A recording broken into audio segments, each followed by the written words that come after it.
எளிமையான ஆன்மீகத்தை ஒரு அகர்பத்தி மூலம் நாம் தொடங்கலாம்.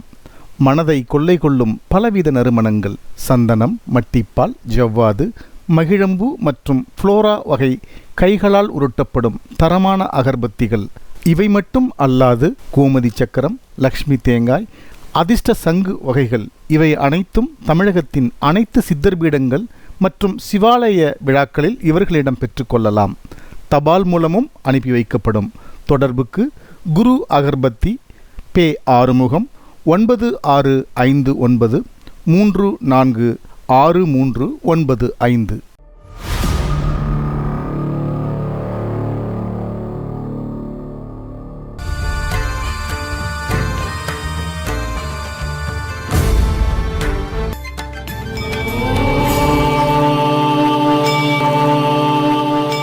கோடீஸ்வராய நமக.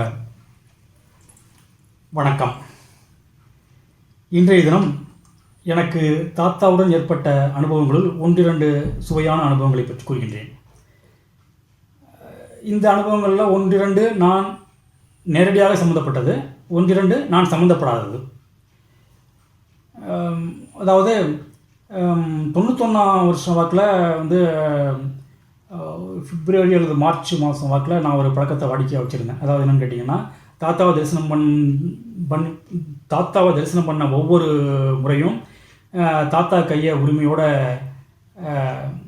அப்படி கையை அப்படி தூக்கி அவங்க ஒவ்வொரு விரலையும் பிரித்து ஒரு சிறிய தொகையை தாத்தா உள்ளங்கையில் வைப்பேன். அது ஒரு வழக்கமாக வச்சுருந்தேன். அன்றைக்கி நான் தரிசனம் பண்ண போனப்போ நான் அது மாதிரி பண்ணலை.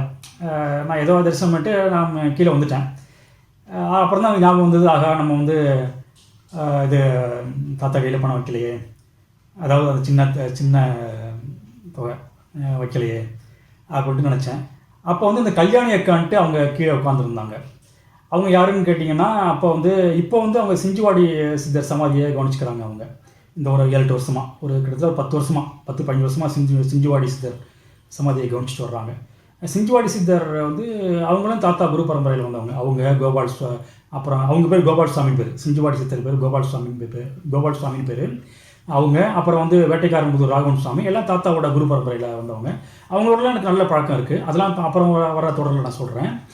இப்போ என்னென்னு கேட்டிங்கன்னா, அந்த கல்யாணி அக்கா கீழே உட்காந்துருந்தாங்க. நான் அந்த அக்கா அது மாதிரி நான் தாத்தாட்ட எப்போதும் நான் கொடுப்பேன், நான் மறந்துட்டேன், இந்தாங்க வச்சுக்கோங்க, இதை நீங்கள் கொடுங்க, கொடுக்குறப்ப ராமநாதன் கொடுத்தாருன்னு சொல்லி கொடுங்க அப்படின்னு சொன்னேன். அந்த அக்காவும் அதே மாதிரி கொடுத்துட்டு கீழே வந்தாங்க. நான் கேட்டேன், என்னக்கா தாத்தா என்னக்கா சொன்னாங்க அப்படின்னு கேட்டேன். அதுக்கு அந்த கல்யாணி அக்கா சொன்னாங்க, 1ஆம் நம்பர் ராமநாதன் சொன்னாங்க அப்படின்னு அந்த கல்யாணி அக்கா சொன்னாங்க. அப்போ நான் நினச்சேன், 1ஆம் நம்பர் ராமநாதன்னா நம்ம தாத்தா மனசில் நம்ம 1ஆம் நம்பர் போட்டிருக்கு, நம்ம முதலிடத்தில் வச்சுட்டாங்க போட்டிருக்கு நம்மளை அப்படின்ட்டு நினச்சேன். ஆகா, அப்படி இருக்கக்கூடாதா? இப்போ இன்னொரு சம்பவம் என்னென்னு கேட்டிங்கன்னா, அரண்மனையில் கீழே அந்த கார் ஷெட் ஒன்று இருக்கும். அதில் பார்த்தசாரதின்ட்டு ஒரு பையன் இருந்தார். நானும் அப்போ பையன்தான். 2 பேரும் ஒரு சேம் ஏஜ் குரூப்புங்கிறதுனால அப்பப்போ பார்ப்போம், பேசிப்போம். அவரோட அனுபவம் என்கிட்ட சொன்னார். என்னென்னு கேட்டிங்கன்னா, தாத்தாவை பார்க்க ஒரு நாள் வந்தப்போ ஈவினிங் ஒரு 6:30 மணி போல் பார்த்துருக்காரு. தாத்தா நீ இங்கே இரு அப்படின்ட்டு இருக்காங்க. அதான் கொஞ்ச நாள் இது அப்படிங்கிற மாதிரி சொல்லியிருக்காங்க. இவர் கேட்கல, இல்லை தாத்தா நான் போகணுன்ட்டு தாத்தாவோட தரிசனம் முடிச்சுட்டு அவர் வீட்டுக்கு போகிறது கிளம்பிட்டார். புறவிப்பாளையம் பஸ் ஸ்டாண்டில் நின்றுருக்காரு. சரியான மழை, என்றைக்குமே அந்த மாதிரி மழை பெஞ்சது இல்லையா, சரியான மழை. 8 ஆச்சு 9 ஆச்சு 9 ஆச்சு மழை விடுற மாதிரி தெரியலாம், பயங்கரமான மழையாம். அப்புறம் என்னடா பண்ணுறதுன்னு பார்த்து அங்கே அரண்மனை கீழே கார் ஷெட்டு அங்கேயே பூட்டி இருந்துச்சு. அப்போ ஒரு வெளியே நனையாமையும் அப்படியே நின்று இருந்திருக்காரு. அப்புறம் மறுநாள் காலம்புற அரண்மனைக்காரங்கள்ட்ட ரிக்வெஸ்ட் பண்ணி கேட்டு அப்புறம் சம்மதம் வாங்கி அங்கேயே அந்த கார் ஷெட்லேயே தங்கிட்டார். 1 வருஷம் அங்கேயே இருந்தார், அந்த கார் ஷெட்லேயே. அதான் அவர் ஜாக அங்கேயே இருந்தார். பாருங்கள், அதான் எப்படின்னு கேட்டிங்கன்னா, தாத்தா இருந்துருக்காங்க, இவர் இல்லைன்னு புறப்பட்டார். இருந்தாலும் அது இயற்கையோ தெய்வீக சம்மந்தப்பட்ட ஒரு விஷயமோ என்னன்னு தெரியல, ஒரு மழை பெஞ்சு அவரை போக விடாமல் தடுத்துருக்கு. அதனால் அவரை அங்கேயே இருக்க வச்சிருச்சு. அதனால் நான் நினைக்கிறேன், அவருக்கு ஏதோ ஒரு கஷ்டமான காரியமாக இருந்திருக்கும், அந்த சமயத்தில் அவர் புறப்படக்கூடாது அப்படிங்கிற ஒரு விதி இருந்திருக்கும். அதனால் தாத்தா இங்கேயே இருந்துட்டுருக்காங்க. அவர் சொன்னதை கேட்காம போயிட்டார். இருந்தாலும் அந்த தாத்தாவோட அந்த சங்கல்பம் விடலை, அவர் போக விடலை. இயற்கை மழைங்கிற ஒரு காரியம் மூலமாக அவர் போக வழிபாட்டி அந்த அன்னைக்கு உள்ள அவரோட மனசை மாற்றி 1 வருஷம் வரலையும் அவர் அங்கேயே தங்க வச்சிருக்கு. அவரோட பிரச்சனைகளும் சரியாக இருக்குன்னு நினைக்கிறேன். 1 வருஷம் அங்கேயே இருந்தார். இதெல்லாம் ஒரு அனுபவம். இவைகளெல்லாம் அப்படியே இருக்கட்டும். இப்போ நான் ஒரு நிகழ்ச்சி சொல்கிறேன். அதாவது வந்து ஆன்மீக நேயர்களுக்கு சில பேருக்கு தெரிஞ்சிருக்கும். கோயம்புத்தூரில் வந்து காந்திபுரத்தில் வந்து டாக்டர் சாமிகிரி சித்தர் காதொலி நிலையம்ட்டு அவர் சாமிகிரி சித்தர் வச்சுருந்தார். அவர் பெரிய ஆள், பயங்கர ஃபேமஸான ஆள். எப்பேற்பட்ட காது கேளாதவங்களையும் காது கேட்க வச்சுருவார். அவர் இருந்தப்போ எம்ஜி முதலமைச்சர், முன்னாள் முதலமைச்சர் எம்ஜி ராமச்சந்திரன் எம்ஜிஆருக்கெல்லாம் அவர் ரொம்ப வேண்டியவர். ரொம்ப இப்போ எம்ஜிஆர் வந்து அவர் மேலே ரொம்ப பிரியமாக இருப்பார். எம்ஜிஆர் கையால் அவர் 2-3 அவார்டெல்லாம் வாங்கியிருக்காரு சாமிகிரி சித்தர். அதாவது இந்த காதொலி சம்மந்தமாக அவார்டெல்லாம் வாங்கியிருக்காரு. அவர் வந்து நம்ம தாத்தாவை பார்க்குறதுக்கு அடிக்கடி வருவார். ரொம்ப தாத்தா மேலே ரொம்ப பிரியமாக இருப்பார் டாக்டர் சாமிகிரி சித்தர். இப்போ நான் சொல்ல போகிறது அவரை பற்றி இல்லை, அவர் மகன். அவர் இறந்துட்டார். அவர் இறந்து பல வருஷங்கள் ஆயிடுச்சு. அவர் இறந்தது ஒரு தனி ஸ்டோரி. அதாவது 75 வயசில் அவர் இறந்தார். எப்படி இதுன்னு கேட்டிங்கன்னா, அவர் வந்து தன்னோட உயிரை தானே வந்து தற்கொலை மாதிரி அது பண்ணிட்டார். அதாவது அவர் இறக்கிறதுக்கு 2 வருஷம் முன்னால் அவர் ஒய்ஃப் இறந்துட்டாங்க. இவர் வந்து அதுக்கு பிறகு நல்லா தான் வாழ்ந்துட்டு இருந்திருக்காரு, நல்லா வசதியாக தான் இருந்திருக்காரு. அவருக்கு வந்து 13 பிள்ளைங்க, டாக்டர் கிரிவாசனையும் சேர்த்து. இந்த டாக்டர் கிரிவாசன் வந்து 2வது பையன் நினைக்கிறேன். 13 பிள்ளைங்க. தன்னோட 75வது வயசில் ஒரு லெட்டர் எழுதி வச்சார். என்னென்னு கேட்டிங்கன்னா, என்னுடைய மனைவி வந்து என் மேல் ரொம்ப பிரியமாக இருந்தால், அவள் வந்து எனக்காக 13 பிள்ளைகளை பெற்றெடுத்து கொடுத்தால், என் மேல் அளவு கடந்த பிரியமாக இருந்தால், என் மக்களும் என்னால் கஷ்டப்படக்கூடாது, எனக்கு உடம்பு சரியில்லாமல் ஏதோ ஒன்று வந்து மக்கள் வந்து கஷ்டப்படக்கூடாது அப்படின்ட்டு லெட்டர் எழுதி வச்சு சைனைடு சாப்பிட்டு இறந்துட்டார். அது போலீஸ்லாம் ரிப்போர்ட் இருக்குது. போலீஸ்லாம் அந்த ரிப்போர்ட் இன்னும் இருக்குது. இது நடந்தது எப்போன்னு கேட்டிங்கன்னா, அதாவது 2000 வருஷமாக இருக்குன்னு நினைக்கிறேன். இந்த சாமிகிரி சித்தர் வந்து சைனைடு சாப்பிட்டு இறந்ததெல்லாம் 2090 இல்லது 1999 அந்த மாதிரி இருக்குன்னு நினைக்கிறேன். இப்போ நான் விஷயத்துக்கு வர்றேன். அவரோட பையன் வந்து அவர் டாக்டர் கிரிவாசன் பேர். இப்போ அவரும் அவங்க அண்ணனும் தான் அந்த சாமிகிரி சித்தரோட ஹாஸ்பிட்டல் அவங்க கவனிச்சிட்டு வர்றாங்க. அவரும் தாத்தா மேலே ரொம்ப பிரியமாக இருப்பார். தாத்தாவை பார்க்க அடிக்கடி வருவார். அதாவது வந்து 94ஆம் வருஷத்தில் வந்து 1994 ஜனவரி மாதம் 8ஆம் தேதி சனிக்கிழமை ஒரு 3:30 மணியை போல் தாத்தாவை பார்க்க வந்திருக்காங்க. அவர் யாரோட வந்தாருன்னு கேட்டிங்கன்னா, அவரோட ஃப்ரெண்டுன்னு சொல்ல முடியாது, பழக்கப்பட்டவர் ஒருத்தர் அவரோட வந்திருக்கார். அந்த பெரியவர் யாருன்னு கேட்டிங்கன்னா, அவரோட ஃப்ரெண்டு கோயம்புத்தூர் சாய்பாபா காலனியில் அவரோட வீடு இருக்குது. அந்த பெரியவரோட வீடு இருக்குது. அந்த பெரியவர் வந்து ஒரு பிராமின். அவர் வந்து சிட்டி டுடேங்கிற பத்திரிகையில் வேலை பார்த்தாரு. அவர் வந்து அடிக்கடி வந்து கிரிவாசன்ட்ட சொல்லுவாராம், டாக்டர் கிரிவாசன்ட்ட சொல்லுவாராம், நீங்கள் அடிக்கடி தாத்தா பார்க்க போயிட்டு இருக்கீங்க, எனக்கும் வந்து அந்த மகான அந்த சித்தரை பார்க்கணும் போல் ஆசையாக இருக்குது அப்படின்னு சொல்லுவாராம். ஆனால் அதே சமயத்தில் ஒன்று சொல்லி வருத்தப்பட்டாராம், நான் வந்து வரணும்னா எங்கள் முதலாளிகிட்ட பர்மிஷன் வாங்கணும், நீங்கள் பர்மிஷன் வாங்கி கொடுங்க அப்படின்னு சொன்னாராம். சரின்ட்டு அன்றைக்கி சனிக்கிழமை அவர் கிரிவாசன் வந்து அவரோட முதலாளியை பார்த்து, அதாவது சிட்டி டுடே அந்த மேகசின் ஓனரை பார்த்து பர்மிஷன் வாங்கி அந்த இவருக்கு அந்த பெரியவருக்கு, அந்த பிராமின் பெரியவருக்கு பர்மிஷன் வாங்கி கொடுத்து அவரையும் கூட்டிகிட்டு போய் தாத்தாட்ட வந்திருக்காரு. அதாவது எப்போன்னு கேட்டிங்கன்னா 1994 ஜான்வரி மந்த்து 8ஆம் தேதி சனிக்கிழமை ஒரு 3:30 மணி போல் தாத்தா சந்தையில் உட்காந்து தரிசனம் பண்ணியிருக்காங்க. அப்போ தாத்தா வந்து திடீர்னு ஏதோ அப்படியே அவங்களுக்குள்ளே அப்படியே வெளியில் உள்ள காற்றை பார்த்துட்டு அப்படியே முணுமுணுக்கிற மாதிரி சொன்னாங்களாம். என்ன சொன்னாங்கன்னா, அவரே போயிட்டாரா, அவ்வளோ பெரிய மனுஷன் அவரே போயிட்டாரா, ஜனங்களுக்கு அவரை வச்சுக்க தெரியலை அப்படின்னு இதே 2-3 வாக்கியங்களை திருப்பி ரிப்பீட் பண்ணுற மாதிரி எப்படி சொல்லிகிட்டே இருந்தாராம். கிரிவாசனுக்கு ஒரே குழப்பமாகிடுச்சான், என்னடா அது அப்படின்ட்டு. சரி என்னமோ தெரியல அப்படின்ட்டு அப்புறம் தாத்தா தரிசனம் முடிச்சுட்டு தாத்தாவோட உத்தரவை வாங்கிட்டு வீட்டுக்கு வந்துட்டார். வீட்டுக்கு வந்தப்போ அவங்க அப்பா டாக்டர் சாமிகிரி சித்தர் வந்திருக்காரு. என்ன கிரி போயிட்டு வந்தியா, என்னாச்சு, என்ன தாத்தா சொன்னாங்களா அப்படின்ட்டு சாதாரணமாக கேஷுவலாக கேட்டாராம்.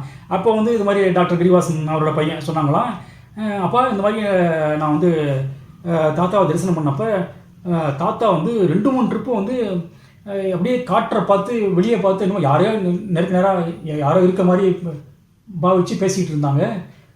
என்ன அவரே போயிட்டாரா, இவ்வளோ பெரிய மனுஷன் அவரே போயிட்டாரா, ஜனங்களுக்கு வச்சு காப்பாற்ற தெரியல அப்படின்னு தாத்தா சொல்லிகிட்டே இருந்தாங்க.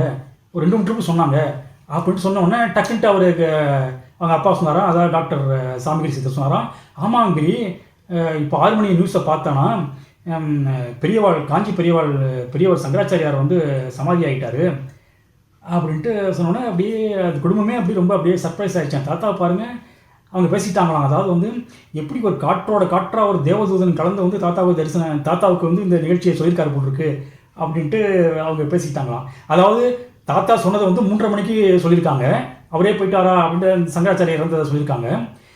சங்கராச்சாரியார் வந்து சனிக்கிழமை, அதான் அன்றைக்கி சேம் டே சனிக்கிழமை 3 மணிக்கு சமாதி ஆகியிருக்காங்க சங்கராச்சாரியார் பெரியவாள். தாத்தா சொன்னது 3:30 மணி, உங்கள் தரிசனம் ஆனதும் 3:30 மணி. 3:30 மணிக்கு தாத்தா அந்த மாதிரி சொல்லியிருக்காங்க. ஆனால் 6 மணிக்கு தான் வெளி உலகத்துக்கு தெரிஞ்சது. இதெல்லாம் வந்து ரொம்ப அவங்க இது பண்ணி அப்படியே சந்தோஷமாக அப்படியே பேசிகிட்டு இருந்துட்டு அன்றைக்கி நைட்டு தூங்கியிருக்காங்க.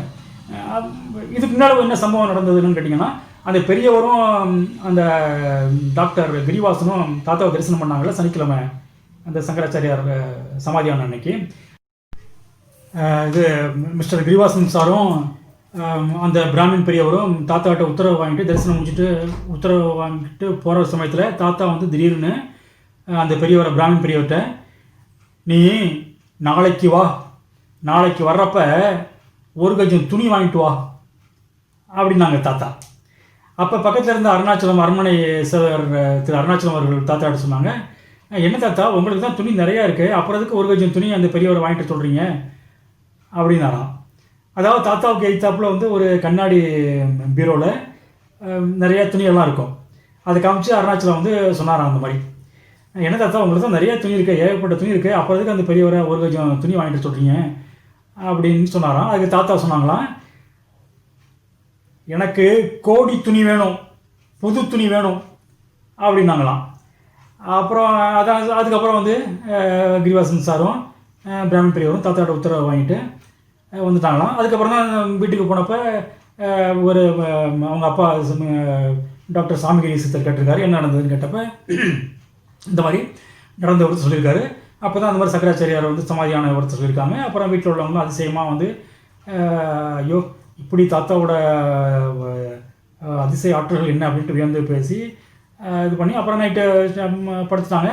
அப்புறம் ஒரு 2 நாள் கழிச்சு தான் அவர் வந்து இந்த பெரியவரை பார்க்குறாரு. அதாவது வந்து கிரிவாசன் சார் வந்து இந்த பாலசுப்ரமணியம் சாரை அந்த பெரியவரை பார்க்குறப்ப, என்ன பாலசுப்ரமணியம் சார் இந்த மாதிரி தாத்தாவை பார்த்தீங்களா, எல்லாம் வாங்கி கொடுத்தீங்களா அப்படின்ட்டு கேட்டார்.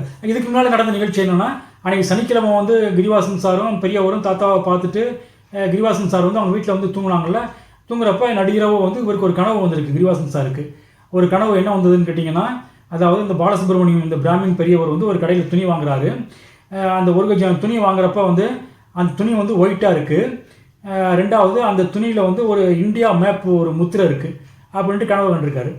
இவர் 2 நாள் கழிச்சு வந்து கிரிவாசன் சார் வந்து பாலசுப்ரமணியம் சார் அந்த பெரியவர் பிராமினை பார்த்து மாதிரி கேட்டாராம், என்ன தாத்தா பார்த்தீங்களா என்னன்னப்போ, அதே கேட்குறீங்க, அன்றைக்கி எனக்கு ஒரே ஜுரங்க, மறுநாள் நான் சண்டே நான் எப்படியும் எந்திரிச்சிட்டேன், என்னால் முடியல, எனக்கு ஆஸ்மா ட்ரபிள் இருக்குது, அப்படியே அதை கண்ட்ரோல் பண்ணிவிட்டு நான் எந்திரிச்சு குளிக்காமே கிளம்பிட்டேன். அன்றைக்கி சண்டே ஒரே ஒரு சாய்பாபா கடையில் ஒரே ஒரு கடை தான் இருந்தது, அந்த ஒரே ஒரு கடையில் அந்த ஒரே ஒரு பிட்டு தான் பாக்கி இருந்தது அப்படிங்கிறப்ப இவர் கேட்டாராம் அந்த கனவு காட்சியை சொல்லி, அது வெள்ளை துணியாக அந்த இந்தியா முத்திரை இருந்ததானப்போ கரெக்டாக நீங்கள் நேரில் பார்த்த மாதிரியே சொல்கிறீங்களேன்ட்டு அந்த பெரியவர் பிராமின் ஆச்சரியப்பட்டாராம்.